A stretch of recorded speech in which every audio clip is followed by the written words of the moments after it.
What's an acceptable amount of time to wait for a big game release? 2 years? Up for 4?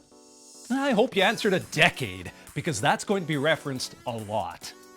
It's good to see you, gamers. Shep here from Gaming Introspection. I hope you've had a good summer.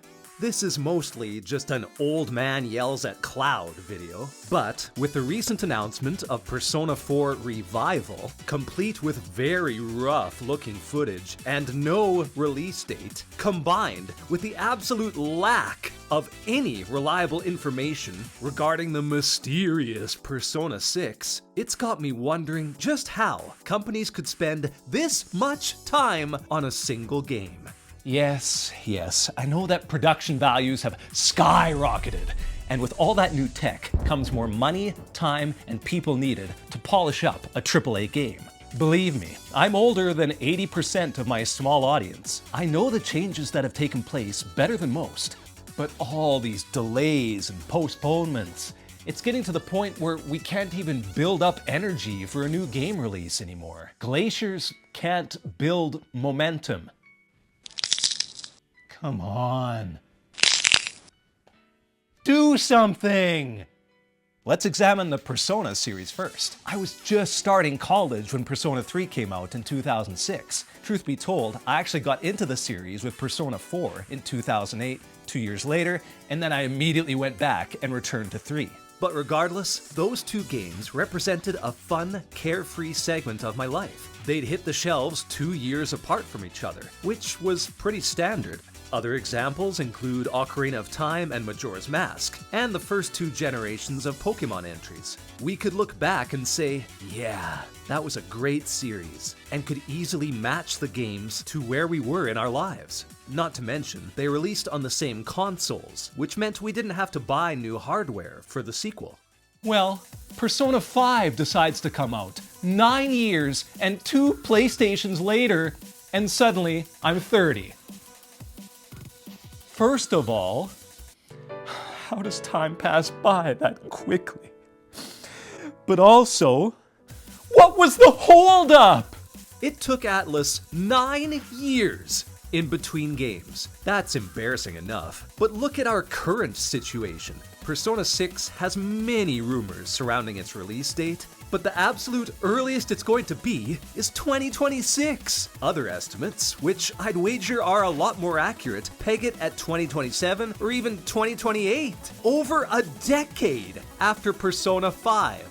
So we've got Persona 3 in 2006, and only 3 numbered entries later, Persona 6, say in 2027. That's literally a whole human generation gone by between 3 games. Ridiculous isn't a strong enough word. One of the best things about video games and their sequels from my generation is going back to them years later and reliving an entire collection or series in a whole new way. But now, we experience every new entry in a whole new stage of life. Not a remake or anything, literally the next one in the series. I was still a teenager at the time of Persona 3's release, and will be at least 40 when Persona 6 comes out. That's just not right. Follow this geometric pattern and I might live to see Persona 7, Persona 8 if I'm really lucky, and that'll be it. Game over for me. Oh, no. Whatever happened to the predictability of something like the Mega Man entries? Remember them? We had a damn hexology on the NES. Mega Man 1 through 6, 6 games spanning 6 years, all encompassing our childhood. Some of you may have even played them all before you became a teenager. But even that series wasn't immune to these delays because Mega Man 10 came out in 2010, 11 wasn't out until 2018, and we're still waiting for Mega Man 12. Kingdom Hearts is another guilty franchise. The first two released in 2002 and 2006. Not awful, but then, over the next decade, came a crap ton of sub-games across tons of different platforms, including 2 handhelds, all starring a ridiculous entourage of all those sub-characters that was just bursting at the seams. All of them perpetuating intertwining, convoluted plots that forced die-hard fans to purchase every single game just to keep track of what was going on, before Square Enix finally ended fan misery with the release of Kingdom Hearts 3 in 2019. Most gamers had already long since forgotten about the plot and lost any care about what happened to most of the characters. But this game picks itself up as if everyone in the gaming community was glued to it, just putting their lives on pause as they waited for this thing. He sounds like dinosaur again. Of course, any Sora's still Sora. Data Sora. Say this dialogue to someone who is just a casual game fan. It will mean nothing to them. Oh, not to mention, we get a teaser for this hyper-realistic Kingdom Hearts 4 back in 2021 and have heard nothing in the years since, other than it's still being worked on. Looks like another decade wait in the making. Of course, everyone knows about Final Fantasy VII. Huge landmark game, JRPGs become popular in the West, perfection, no notes. But then, after teasing fans with a movie sequel, Advent Children, Square really trolled the young loyalists by releasing this 2005 PS3 demo trailer, remaking the iconic introduction of Final Fantasy VII with the PS3 hardware. Well, you can bet that fans got in a tizzy after that. And do you know how long it was before Square Enix committed to what they had teased? Yep, 10 years. 2015, a full decade after this. And this first remake trailer would mark the beginning of a 5-year wait period between the game's existence acknowledgement and its long-delayed release in 2020. We just had Rebirth released last year, 2024, and we're only halfway through the damn story! Best case scenario, it'll be released in 2027. So that's 22 years between initial spark and the final conclusion. 22 years! And the first 2 games of the remake trilogy have lost so many of the old fans that it's even more a kick to the privates. You could have been a newborn with no memories or skills besides crying and soiling yourself when this trailer came out, and you'd already be done college before the game it represents is finally finished. That's just messed up. And Final Fantasy never used to be like this! It was so consistent! We had Final Fantasy II, Japanese 4, in 1991, Final Fantasy III, Japanese 6, in 1994 on the SNES, and it was only another 3 years until Square's first PlayStation release. The pace actually increased from there. Final Fantasy VII in 97, 8 in 99, and 9 in 2000. 3 games in 4 years. In sports terms, Final Fantasy was a dynasty back then.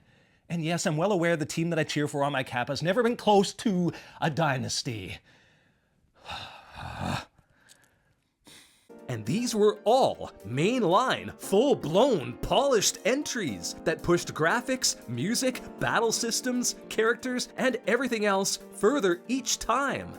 So what's the deal with recent releases? Final Fantasy XV took so long to come out that its opening provides the perfect visual metaphor for my point about it and all the other games I've mentioned. This sequence shows us the rate at which the most anticipated games are churned out. It was teased in 2006, and when it finally came out 10 years afterwards, it wasn't even a complete game. Square nickeled and dimed you multiple times over just to get a couple bonus hours of actual character development from someone other than Noctis. That's BS if you ask me.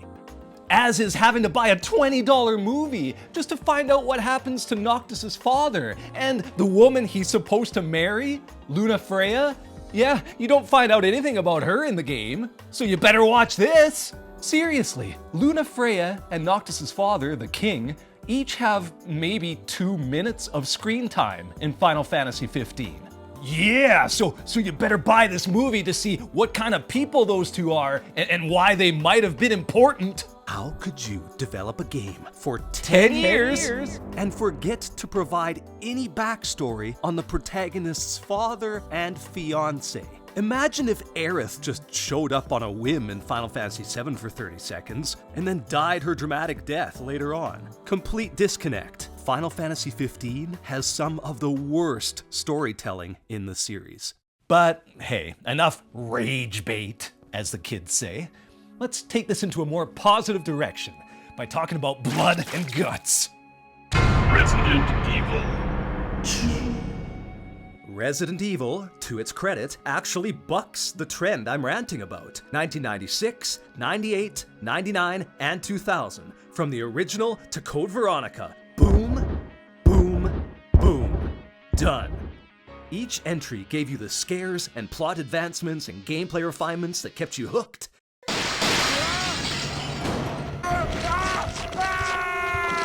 And the sequels were released so close together that you were carrying over your excitement to see what Chris, Claire, Jill, and Leon would get themselves into next. If that wasn't impressive enough, Capcom has given us complete, well-done, polished remakes of RE2, RE3, and RE4 within 5 years of each other too. It's a bloody miracle. So no, Atlas, do not tell me that it can't be done. They advanced the visuals and effects so amazingly far compared to the old games as well. I know RPGs would take longer to make than survival horror games, but not 7 years longer! That makes me doubly mad at Persona. It's not like these games are ever graphical showcases. There's no abundant ray tracing or next-gen particle effects flying everywhere. That's why Persona 3 Reload was released on both the PS4 and the PS5, and Persona 5, PS3 and PS4. It's not like there's a ton of mind-blowing tech they need to implement, but nope, let's wait 10 years between each installment. We want to be in a position to pass these series down to our kids. But it's hard to do that because not only is everything just being remade, the rate at which anything is finally released is so slow that every entry marks a new phase of life. How can we find that same attachment and love that we used to when our entire life circumstances will be completely different? Now, I'm not saying this has only been a problem today. Even when millennials like myself were young, there were often big delays between games. Zelda: Link to the Past in '92 was the last main Zelda game until Ocarina of Time in '98. The Super Smash Bros. Series waits many years between most of its entries, only 2 before the original and Melee, but then 7 years until Brawl, another 6 until Smash 4, and another 4 years until Ultimate. And it's been 7 years since Ultimate's release, and we don't even have word of a sequel because Sakurai's been preoccupied with making Kirby relevant again with another remake of a failed GameCube game. Jesus Murphy! Gamers, we are in a powerless position here, and I know this big huge rant doesn't change anything, and I apologize, but it is frustrating. Part of our childlike wonder and passion relies on new entries being released, filled with the worlds, stories, and characters that shaped our creativity and love for this entertainment medium. Whether you're single and want to get absorbed in the next chapter at your leisure, or raising kids and hoping to share those interests with them, it's getting tougher. What are parents going to do while waiting for Legend of Zelda: Blood of the Royal Family? What, are you gonna force them to sit down and play clunky old-timey games like Ocarina of Time? No kid today wants to do that. I will end with this. I can speak from experience and say that time definitely moves faster as we get older.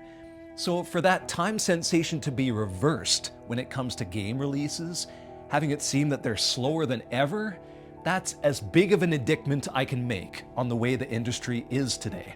Let's summarize how many decade-long waits there have been. We've got 10 years between Persona 5 and 6, at least. With Persona 5 just barely undercutting that with 9 years from Persona 4. 10 years between Final Fantasy XV's development and release. 13 years between Kingdom Hearts 2 and 3, with likely another 10 years between 3 and 4. And 15 years between the PS3 Final Fantasy VII Remake tech demo and the actual game. Oh, and just a bonus, 13 years and 3 console generations between Grand Theft Auto 5 and 6. Not my kind of series, but I know there's billions who have been waiting for that forever. Crap! I forgot about Mario Kart! 11 years between Mario Kart 8 and World, which is the 9th main entry. Damn! What's your opinion, gamers? Maybe you have a backlog so long that this is completely irrelevant to you, especially with all of our other real-life responsibilities, be it work, parenting, and the like. Has it been tough waiting for the next big thing to finally get that solid release date? Please like, share, subscribe, and check the channel out for a lot of content on all the series that we really adore. Thanks so much for checking this out at Gaming Introspection, and as always, it's good to see ya. Take care.